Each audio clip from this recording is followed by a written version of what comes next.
자유관용의 나라 네덜란드의 어두웠던 식민 지배 과거사 앤드 지훈이 74.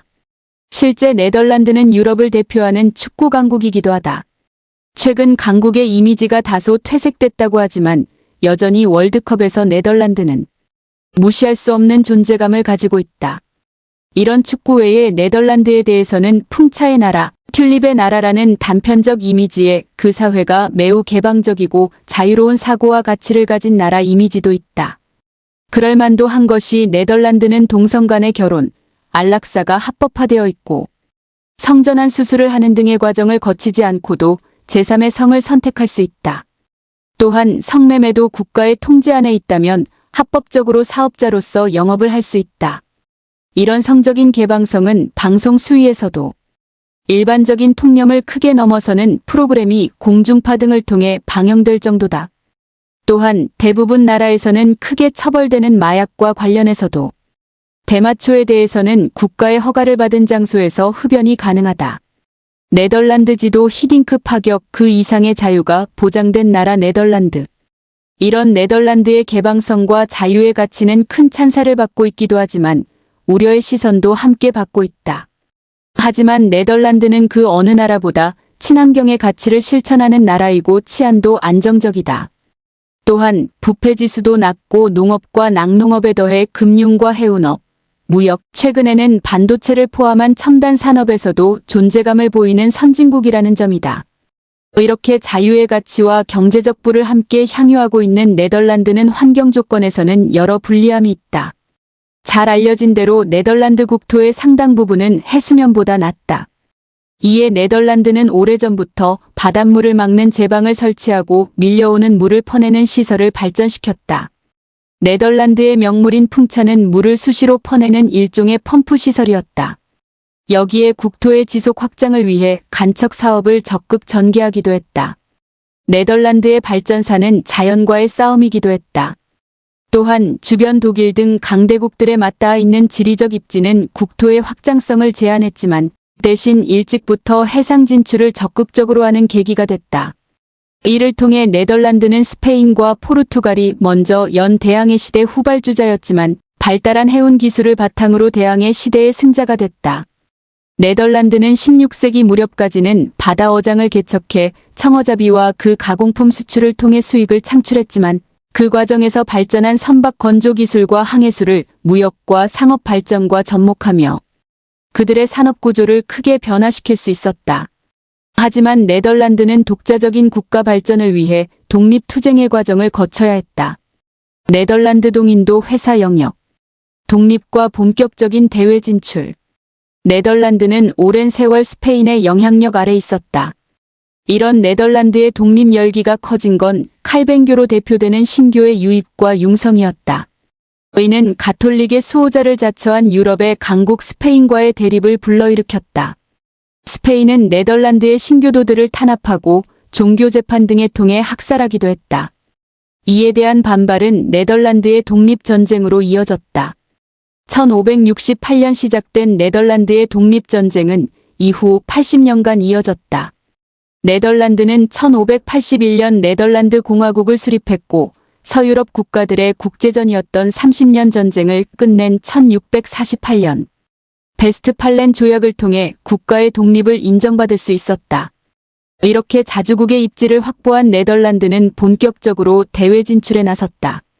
네덜란드의 대외 진출은 다른 유럽 국가들과 달랐다. 특히 아시아 지역 진출에 있어서 네덜란드는 국가 주도가 아닌 민간 사업자들이 이를 주도하는 형식을 취했다. 그 속에서 만들어진 회사가 동인도 회사였다. 동인도 회사는 해상무역 독점권을 물론이고 독자적인 무장과 교정권을 인정받는 군사, 행동권과 진출한 지역을 독자적으로 지배할 수 있는 행정권을 부여받았다.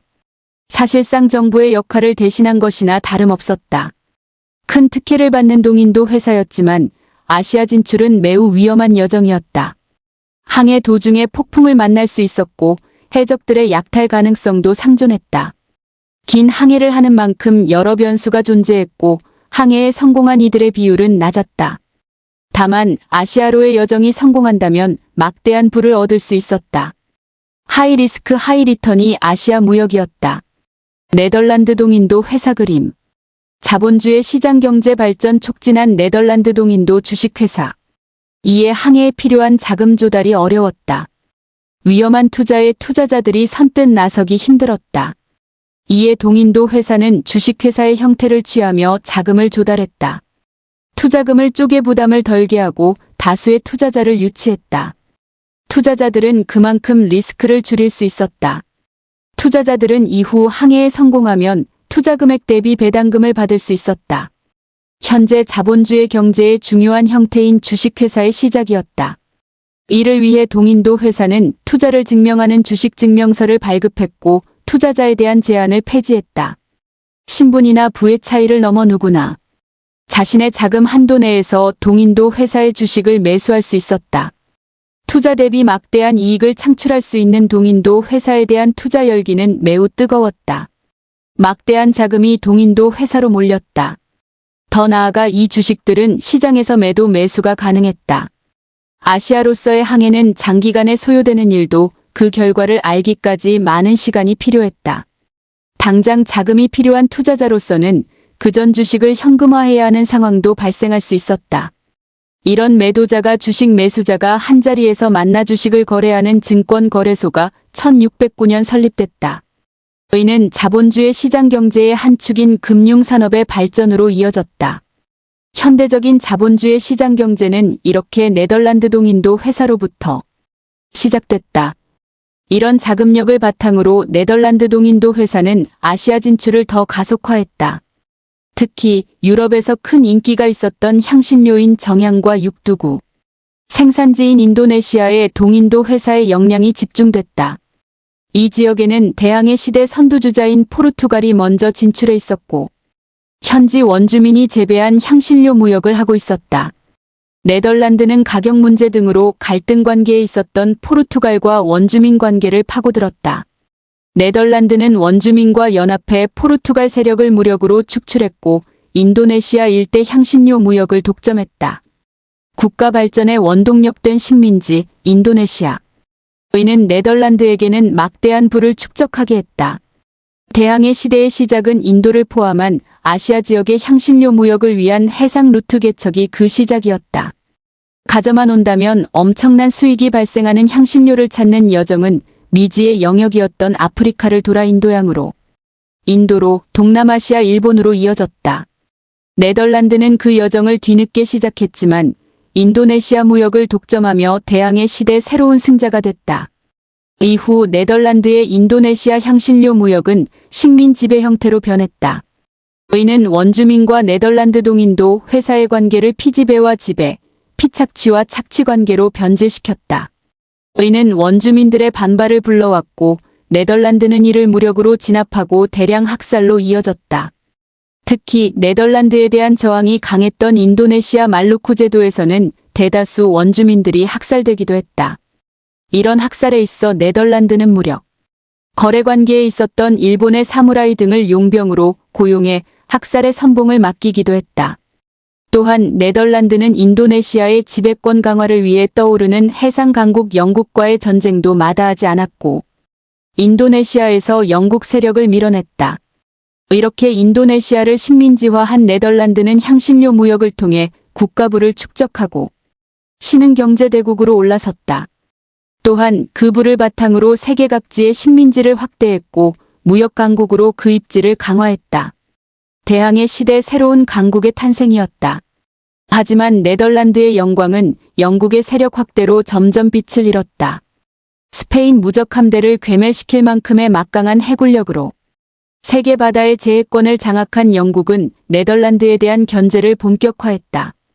영국은 1651년 항해 조례를 통해 영국이 지배하는 전 세계 항구에서 네덜란드 선박의 입항을 금지시켜 네덜란드 무역 활동을 어렵게 했다. 이후 영국과 네덜란드는 적대 관계를 형성했고 긴 세월 전쟁을 이어갔다. 이 전쟁은 초기 승패를 주고받았지만 국력의 차이가 점점 커지면서 영국의 우세로 전개됐다. 그 전쟁을 통해 네덜란드는 18세기가 되면서 해상 강국의 지위를 상실했다.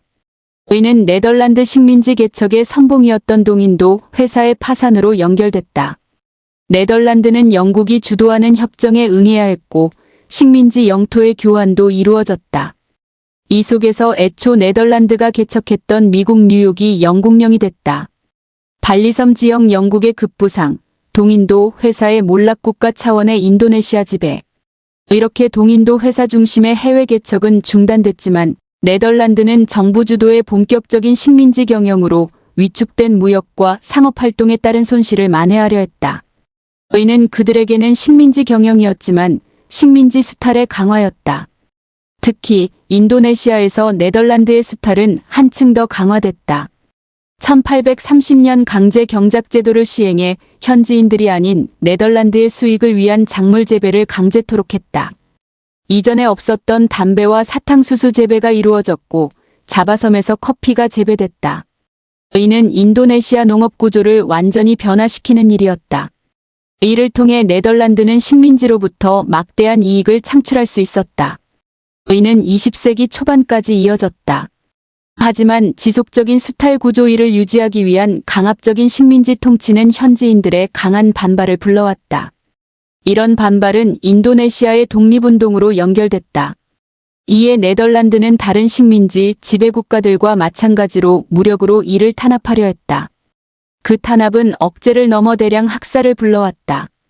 가장 독립운동 열기가 뜨거웠던 발리에서는 1906년 네덜란드군이 상륙해 심각한 학살이 일어났고 이에 반발한 발리 왕국의 왕가 인사들은 집단 자살로 항거했다. 발리에 대한 네덜란드의 학살과 탄압은 오랜 세월 독립적인 통치 체제를 유지하던 발리 왕조의 멸망으로 이어졌다. 지금은 세계적인 휴양지가 된 발리지만 불과 100여 년 전 비극의 역사가 함께하고 있다. 이런 네덜란드의 무력 진압과 탄압에도 인도네시아의 독립의지는 더 뜨겁게 타올랐다. 제2차 세계대전을 거치며 변화하는 국제정세도 인도네시아의 독립운동에 활력을 더했다. 하지만 제2차 세계대전 기간에는 일본의 침략과 지배를 거쳐야 했다.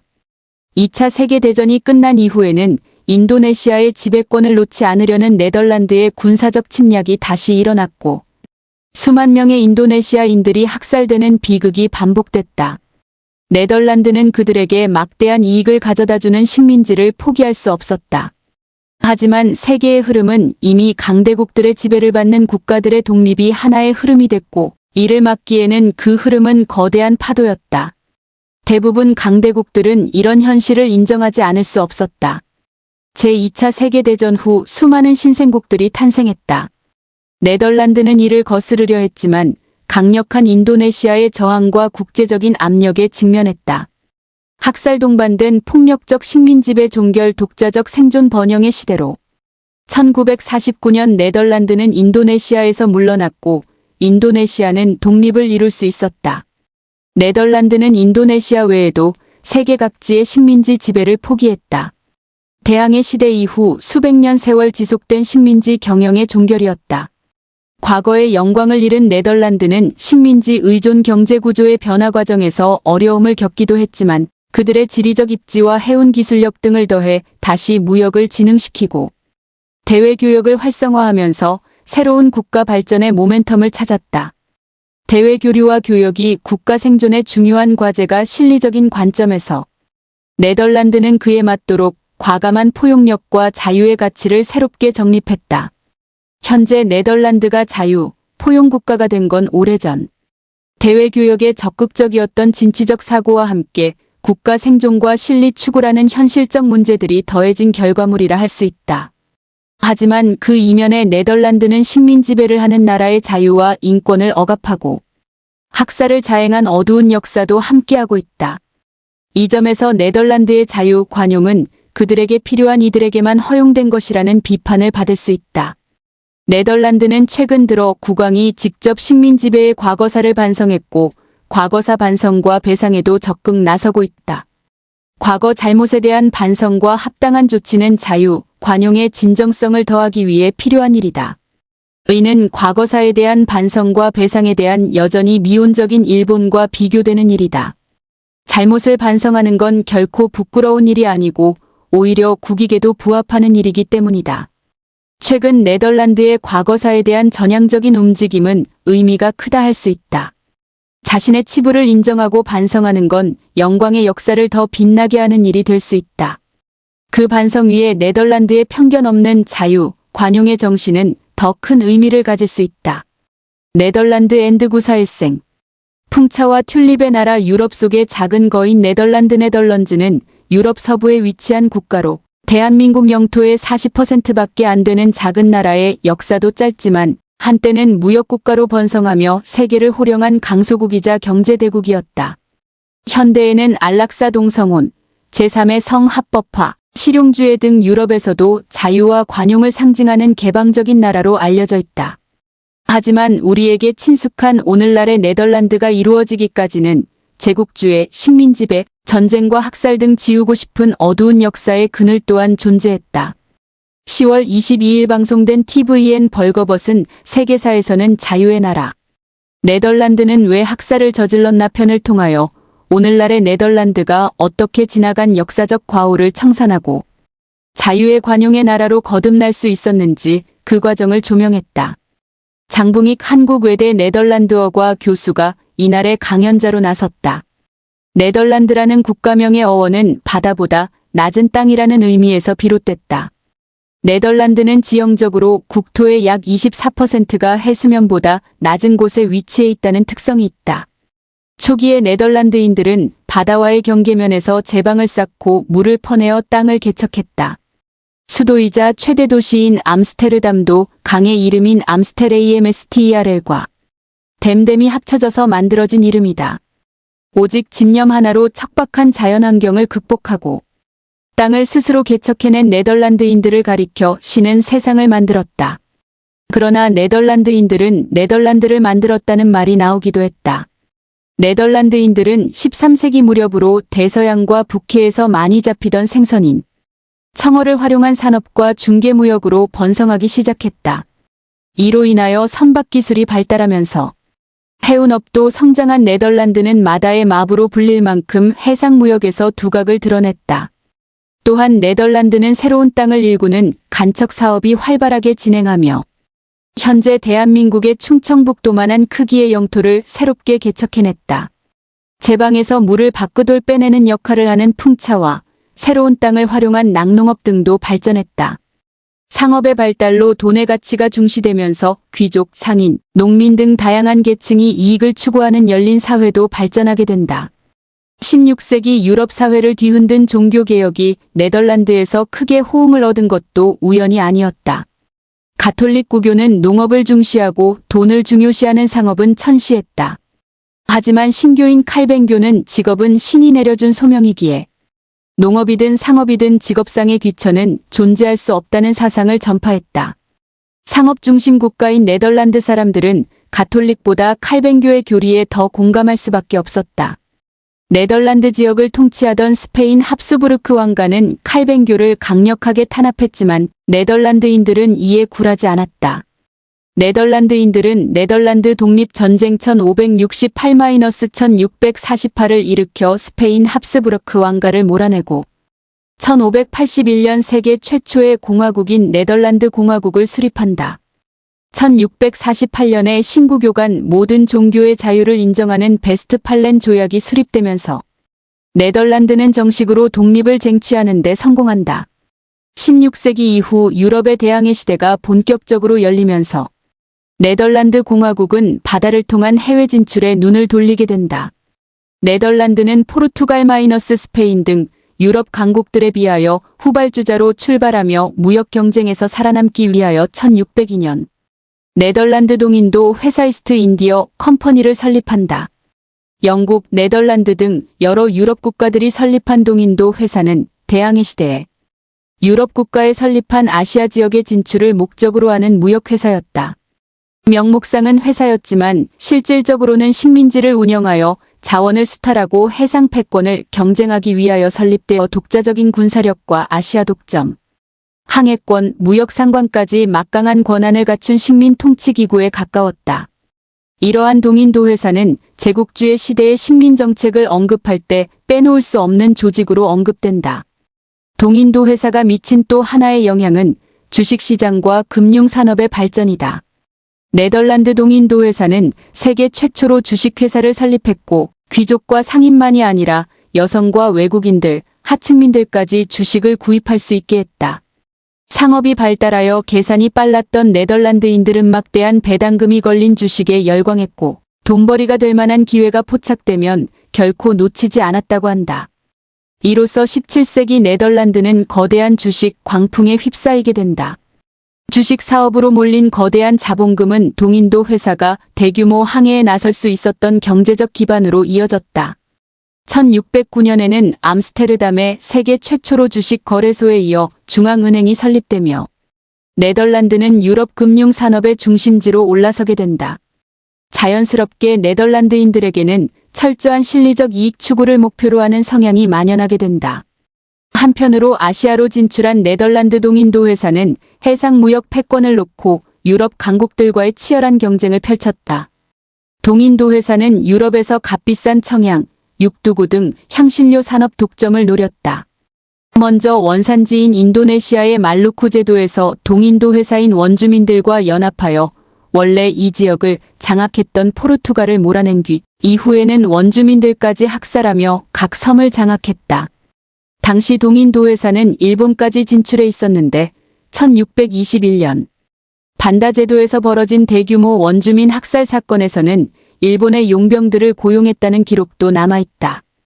이 당시에 일본은 전국시대와 임진왜란이 끝난 지 얼마 되지 않아 전투력이 뛰어난 용병들 사무라이이 많았다. 이들을 고용한 네덜란드 상관의 편지에 따르면 일본인은 두려움을 모르는 사람들이다. 이들은 낮은 급료에 소금 절인 생선 반찬 정도로 부릴 수 있다고 묘사하고 있다. 잔인한 일본 용병들에 의하여 1만 4천여 명에 이르던 원주민의 93%가 학살당하고 살아남은 사람들은 겨우 480여 명에 불과했다. 끝까지 저항하는 원주민은 시신을 4등분으로 훼손하고 머리를 잘라 막대에 끼워 전시하며 공포감을 유발했다고 한다. 네덜란드 동인도 회사의 만행은 여기에서 그치지 않는다. 동인도 회사는 1636년에는 대만을 침공하여 주민들을 동굴로 몰아낸 뒤 공세 후 8일 동안 독가스를 넣어 학살했고 시신의 일부는 전리품으로 가져갔다고 한다. 말루쿠 제도를 놓고 경쟁하던 영국의 무역상인들을 강제로 구금하여 고문하고 처형하기도 했다. 이는 향신료 독점을 위하여 온갖 무자비하고 반인륜적인 만행도 서슴지 않은 동인도 회사의 실체를 잘 보여주는 증거들로 남아있다. 결국 네덜란드는 1663년 말루쿠 제도의 종주권을 인정받으며 약탈과 학살의 대가로 향신료 독점에 성공한다. 17세기 동인도 회사의 향신료 교역 규모는 1억 길더현 한화 2조 1천억에 이르는 엄청난 규모였다. 말루쿠 제도 장악 이후 번성한 네덜란드 동인도 회사는 1730년 사상 최대 수입을 달성했고 아시아를 넘어 전 세계를 잇는 무역 네트워크를 구축하기에 이른다. 이로써 네덜란드는 자타공인 유럽을 대표하는 해상 강국으로 자리매김하게 된다. 당시 네덜란드 무역 거래의 총액은 세계 무역의 절반에 이르렀다고 한다. 사실상 국가 밖의 국가로 자리매김한 전성기. 네덜란드 동인도 회사의 시가총액은 현재 기준으로 한화 1경 이상으로 추정된다. 이는 현재 공식적으로 세계 시가총액 1위 기업인 애플 4,397조 7,770억 원을 훨씬 뛰어넘는 놀라운 규모다. 네덜란드 역사에서는 이 시기를 가리켜 황금시대로 불리운다. 신흥부자들이 넘쳐나던 네덜란드에서는 도시에 큰 집을 짓고 시골에 별장을 지으며 사치를 누리는 게 유행처럼 번졌다. 유럽인들은 상상을 초월하는 부를 즐기는 네덜란드인들을 가리켜 네덜란드에서 세계 최대의 부를 목격했다. 는 이야기가 나오기도 했다. 하지만 네덜란드의 황금시대는 오래가지 못했다. 네덜란드의 해상 패권 장악을 견제하는 영국의 등장으로 영란전쟁이 발발하게 된다. 1652년부터 1674년까지 22년간 세 차례 벌어진 전쟁에서 최종적으로 네덜란드가 패배하여 국가의 위신이 추락하고 국력은 내리막길을 걷기 시작한다. 이어 약 100여 년 뒤에는 네덜란드가 미국의 독립을 지지했다는 이유로 영국이 제4차 영란전쟁 1780-1784을 일으키며 또다시 크게 패전한 네덜란드는 사실상 영국에게 해상 강국의 자리를 완전히 내주게 된다. 또한 이 패배의 여파로 무역 상권을 상실한 네덜란드 동인도 회사는 1799년 파산하며 역사의 뒤편으로 사라진다. 네덜란드는 실추된 국력과 경제적 손실을 만회하기 위하여 해외 식민지에 대한 노골적인 수탈을 강화했다. 1830년 네덜란드는 인도네시아에 강제 경작 제도를 시행하며 식민지 경작지의 커피 등 네덜란드가 지정하는 특산물을 재배한 후 상납하게 했다. 인도네시아 자바섬 등에서 생산한 커피는 19세기 한때 네덜란드 수출량의 전체 18%를 차지할 만큼 번성했다고 한다. 인도네시아에서 벌어들인 각종 수익은 네덜란드 국가 수입의 약 30%에 이르렀다. 반면 네덜란드의 요구를 충족하기 위하여 쌀 생산지가 감소한 인도네시아는 식량 부족으로 많은 주민들이 굶주림에 시달려야 했다.